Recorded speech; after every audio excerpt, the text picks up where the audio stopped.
Não é possível a gente conjugar o momento presente sem a junção de tudo isso. E a conjugação do futuro, esse tempo que a gente nem sabe se vai ter, depende da articulação sábia do passado que nós tivemos com o presente que hoje a gente tem. É essa articulação que faz com que a gente tenha condições de dar passos, de caminhar, acreditando sempre que a mão de Deus nos sustenta, mas acreditando do jeito certo. Sempre que eu penso a providência de Deus, eu penso como um favor que nunca deixa de estar presente na minha vida, mas que ao mesmo tempo nunca retira a minha possibilidade de fazer a minha parte. Porque humanamente, minha gente, nós já aprendemos, até a psicologia e a pedagogia nos ensinam que o bom educador nunca dá ao seu discípulo a lição pronta. Seria um crime contra o discípulo oferecer a ele a lição pronta. O mestre dá a certeza de sua presença para retirar alguma dúvida, para poder ajudar a dissolver aquilo que está atrapalhando e prejudicando o aprendizado, mas em alguns momentos o discípulo terá de conviver com a sua solidão. O mestre se cala e se recusa a dar a resposta que nós tanto buscamos. Não é assim na vida? Há respostas que Deus só pode nos responder através do silêncio dele. Isso é mão de Deus também nos sustentando. Que às vezes a gente tem a ilusão, e isso é fruto de uma visão ingênua.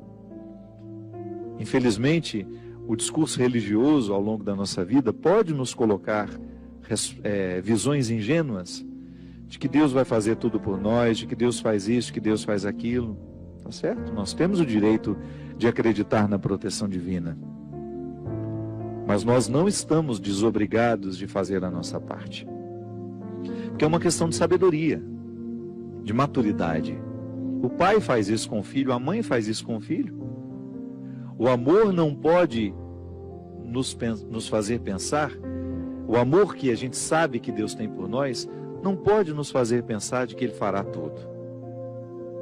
Gosto muito dessa expressão. Nós só temos o direito de esperar pelo impossível depois que a gente fez tudo o que nos foi possível. Então Deus nos protege? Sim. Mas Ele também pede que eu faça a minha parte nessa proteção. Eu rezo a Deus pela minha vida, peço para que Ele me dê saúde, mas preciso fazer a minha parte para que essa saúde seja uma realidade na minha vida, não é? O cuidado que eu tenho comigo é uma expressão dessa minha parte, do milagre que eu preciso realizar diariamente. Então, às vezes eu identifico a mão de Deus estando presente na minha história, mas não me segurando como eu acho que segura. Sim, alguns desamparos são importantes demais no nosso processo humano. Seria muito interessante se a gente aprendesse isso desde o berço, mas infelizmente não. Então nunca é tarde para a gente aprender. A desproteção que às vezes nós sentimos na vida também é a mão de Deus, porque aquele que ama desprotege. Para que você fique exposto àquilo que você precisa viver e experimentar, sozinho. A presença dele sempre nos olhando, sempre nos orientando. Porque isso é muito interessante. Quanto mais a gente cresce, quanto mais a gente amadurece na nossa experiência com Deus, maior é a capacidade que a gente tem de ouvir e compreender a voz dele na nossa história. Então, Deus me protege assim, mesmo quando ele está distante. Sabe? Não é que ele fica distante, é que nós nos sentimos por causa das situações da vida. O contexto desfavorece perceber essa presença intensa na nossa vida. Então, aquele momento de desconsolo, ah, meu Deus, parece que eu estou abandonado pelo Senhor. Não é não. Esse desconsolo faz parte dessa proteção dele na nossa vida. Porque quem ama sabe muito bem que o amor também precisa passar pela dura experiência da desproteção. Porque excesso de amor desprotege. Não é assim que funciona? Quando uma pessoa é excessivamente protegida, no fundo, no contrário de tudo isso, existe uma desproteção, porque aquela pessoa não consegue amadurecer. Então ela vai ser eternamente ingênua, vai ficar eternamente acreditando que ela está dentro de um conto de fadas. E a vida não é um conto de fadas. Então, acreditar na proteção de Deus não nos dá o direito de pensar que Deus fará tudo por nós, que caminhará por nós. Não. Ele vai estar sempre nos fortalecendo à frente dessas batalhas que nós precisamos enfrentar, mas nós estaremos na responsabilidade de realizar a parte que nos cabe. Foi assim com Moisés. Essa música cita Moisés, né? Foi essa mão que ajudou Moisés a dividir o mar em dois. Há nessa passagem uma riqueza muito grande que está em Êxodo. Quando Moisés está apavorado, porque ele retirou o povo do Egito e saiu na direção dessa terra protegida. Protegida não, prometida. Está vendo? Que também é um pouco protegida, né? A terra prometida seria alcançada, uma promessa que Deus fez a Moisés, desde que ele se encorajasse a retirar aquele povo da escravidão e atravessasse as dificuldades do deserto. Veja que quem já teve a oportunidade de ir a Israel sabe muito bem o que é o deserto. Você entrar naquele deserto para chegar a um lugar que não sabemos onde é, que só está no coração de um homem, como promessa, é uma dificuldade muito grande. E o povo acreditou, foi atrás de Moisés, começou a viver as restrições do deserto, a fome, começou a sentir saudade das cebolas, né? Porque no Egito eles comiam cebola. No tempo da escravidão, a cebola era o principal alimento. Por isso que às vezes a gente usa a expressão, não fique chorando as cebolas do Egito. Não é assim? Você já deve ter escutado essa expressão, quando alguém lhe aconselha para de lamentar o passado. O que é lamentar as cebolas do Egito? É dizer, eu era escravo, mas tinha esse alimento. Eu tinha cebola para me alimentar. E agora eu estou livre, mas não tenho nada. Calma. Dê tempo ao deserto. Permita que o deserto lhe diga o que ele precisa dizer. Até a fome. A restrição, ela é importantíssima no processo humano. A gente identifica o tempo todo que pessoas são estragadas porque não lhes faltou nada. É terrível quando você tem um filho que foi paparicado desde criança, não lhe faltou absolutamente nada, e de repente, no descampado da vida, de repente aquela pessoa precisa enfrentar o deserto da vida e ela não tem munição o suficiente para dar conta. Aí fazer o quê? Como é que nós enfrentamos o deserto? Ali naquele momento, quando Moisés retira o povo da escravidão e se encoraja a levar este povo pelo deserto a caminho da terra prometida, ele também sente medo, ele também não sabe o que vai ser. Por isso ele o tempo todo, através das manifestações de Deus naquele momento da vida de Moisés, ele se comunica com Deus. São as epifanias, né? Que são essas manifestações gloriosas de Deus ali, através da realidade simples. É a sarça que arde, é a pedra que jorra água, enfim. Deus vai conversando com Moisés, vai dando a ele sinais de que ele está no caminho certo, mas não o priva da desproteção que o deserto lhe causa. Então, desprotegido naquele deserto, materialmente falando, ele pode firmar uma confiança em Deus que nenhum outro conforto havia dado. Está vendo como é interessante? Como a desproteção, a aparente desproteção, ela tem todo um cuidado reservado e de bastidores ali. Da mesma maneira como você que é pai, é mãe, e você cria uma restrição ao seu filho para que ele possa amadurecer. Não é assim? Às vezes você retira alguma coisa do seu filho para que ele sinta realmente a falta, para que depois ele tenha condições de valorizar depois. Volto a dizer, muitas pessoas dão errado na vida é porque não lhes faltou nada. Aí você observa que quando falta demais também pode causar um desequilíbrio, uma falta de confiança na vida, nas pessoas. Enfim, é o equilíbrio que dá certo. Quando você começa a educar, colocando proteção e aparentes desproteções, onde aquela pessoa terá de enfrentar a situação sozinha, ainda que você esteja vendo de longe. Eu enfrentei situações na minha vida extremamente difíceis, que não bastava o outro dizer, eu estou aqui. Por quê? Porque elas eram minhas. Até ajuda. Você olhar para o lado, saber que tem um amigo com você, que existe uma mãe, que existe um pai, um irmão. Mas em muitos momentos da nossa vida, este calvário é para ser vivido na solidão. É quando eu preciso viver essa sensação de estar desprotegido, da mesma maneira como Moisés viveu, ao pisar os desconfortos do deserto, ao enfrentar aqueles desconfortos, ele compreendeu o que é a condição humana. Então eu também faço essa experiência. Você faz.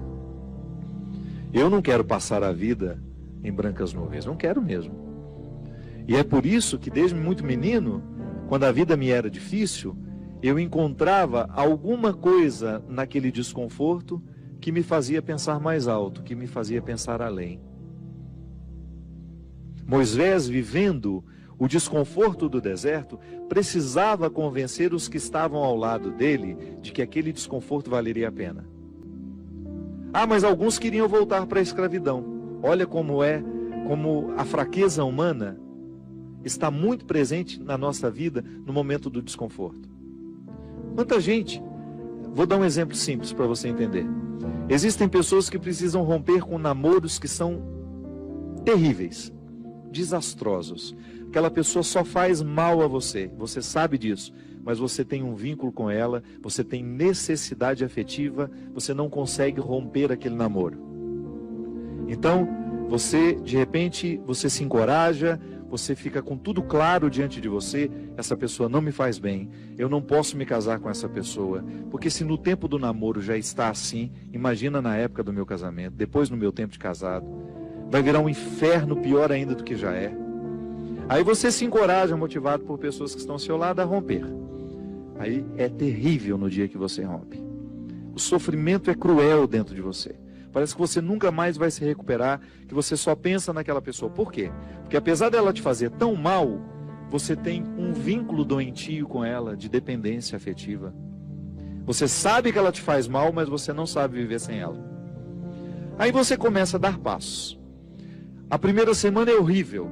Você sofre, você chora, você não pode ouvir a música, você não pode sentir o cheiro, você não pode ver aquele pedacinho de não sei o que ele esqueceu lá na sua casa, que tudo aquilo é terrível. Mas de repente você começa a dar passos de libertação. É como se você estivesse andando na direção de uma terra que só vai te fazer bem. E um mês depois aquele sofrimento ficou melhor, 2 meses depois aquele sofrimento melhor, e de repente você não está nem mais lembrando. Claro que ainda existe ali um vínculo silencioso sendo desarmado, porque a dependência afetiva, ela não morre da noite para o dia. A gente precisa, é como se você fosse sufocando uma célula cancerosa com o processo da quimioterapia, sabe? Que você vai retirando a vida da célula cancerosa, que é a célula que nos mata. Aí digamos que 3 meses depois, você encontra de novo com aquela pessoa, e você tem aquela famosa recaída. Aí pronto. O castelo que você estava construindo, o chão que você tinha andado, que tinha sido tão difícil, você joga fora e você volta para o Egito, você volta para a escravidão. Você faz o mesmo que os companheiros de Moisés queriam fazer, voltar a comer a cebola, voltar a comer o alimento podre, estragado. Aí você reata aquele relacionamento, porque ele é doentio e você não cuidou da devida distância que você deveria manter. Porque quando você tem essa dependência afetiva, você tem que estabelecer a distância, porque senão você não se cura. Você tem que parar de querer saber da vida daquela pessoa, porque senão você não se cura. Você precisa parar de ficar fuçando o Facebook dela, porque senão você não se cura. Você precisa parar de ficar investigando a vida. Onde que ela foi? O que ela está? Você tem que cessar todos os pontos que podem lhe fazer querer voltar para o Egito.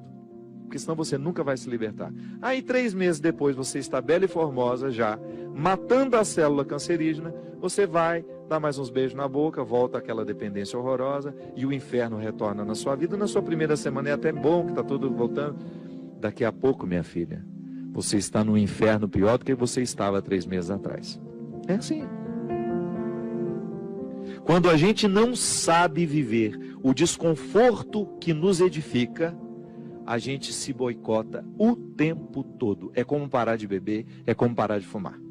Você fica sem fumar 1 ano e você comemora porque você parou de jogar aquela toxina cancerígena no seu organismo, e de repente você vai lá e acende um cigarro de bobeira e aquele vício volta como se fosse um monstro capaz de te comer inteiro.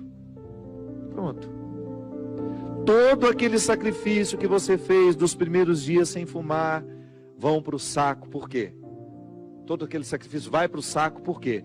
Porque você não foi capaz de viver o desconforto de renunciar.